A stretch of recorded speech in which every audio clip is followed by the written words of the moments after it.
Hi again, welcome back. Today we're talking light meters. Which way do we point the dome, and should it be in or out? Stick around to find out.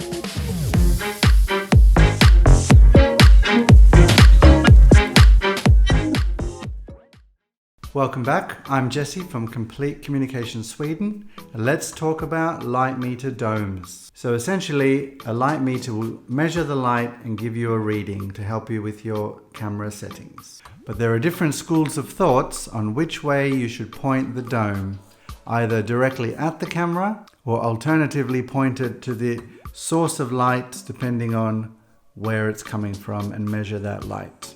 As is usual with photography, there are several schools of thought and different photographers like to do it different ways. So which is correct? And if you're just starting out using a light meter, what should you do? Well, let's take a look. So to get started, first of all, we need a model.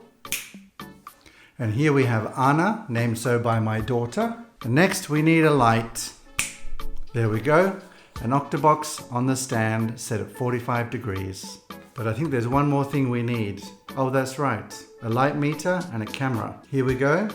And now we need one more thing, a trigger. A trigger, of course, is what sets off our lights and lets us take a measurement using our light meter. So as you know, when I shoot in the studio, I like to shoot at ISO 100 and have my shutter speed at 125. So that's exactly what I set my light meter at, 125 over 100 ISO. And then I make sure it's set to flash mode, not the ambient, none of the other flash modes but normal flash. And we're good to take a meter reading. With the light meter in one hand and the trigger to set off the flash, let's take a reading. So as we know, some people prefer to measure directly at the camera, and some people prefer to point the dome at the light. What difference can it make? So the first thing we do to get a reading is to press the measure button on the light meter. And now I'm going to try the first option with the dome pointing directly at the camera. This gives us a reading of 5.6 at 125 over 100. So let's see what the other one says. So I put the dome, this time pointing directly at the light instead of at the camera, and get another reading. And this time we get 7.0. So to get a good exposure on the camera, according to the light meter, we could either set it at 5.6 aperture, or we could go up 1 stop, 2 stops to f.7. For those of you that know, 1 stop, 2 stop is a very big difference between the two. So instead of guessing, let's take a picture and find out what the difference is in the camera. So I'll start with the aperture set to 5.6 and let's see what happens. So as you can see, we've got the exposure, but we've got some blinking highlights. And on the histogram, you can see that we've clipped the edge with too much light. And even if we go up 1 stop to 6.3, let's see what happens.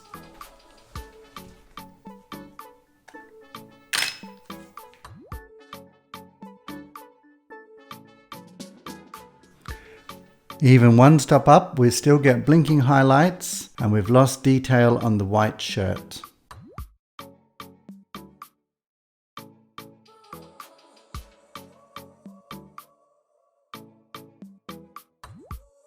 So let's move up to f7.1 as the other reading gave us and see what happens.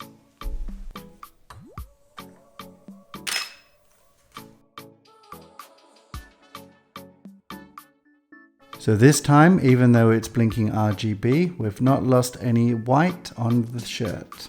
The reason the RGB is blinking is because it's usually on the red channel where human tones are lost first. But that's okay. Overall, the exposure is good and we've got a good image. And you can see that the histogram this time is much closer to the edge without any clipping.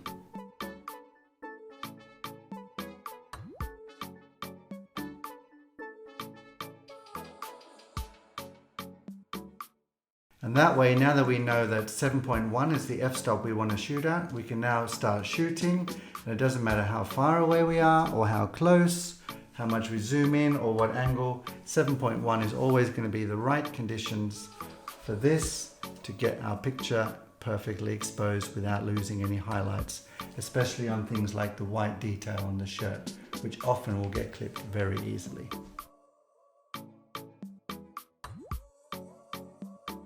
So there we have it. I think it's quite a big difference between shooting here facing at the camera versus pointing the dome at the light to get the right exposure for the hottest part of the photo. So now it's up to you to get out there in the studio and try it for yourself. Thanks for watching, and don't forget to subscribe and follow, and more importantly to share this with your local priest at the next confession. See you next time.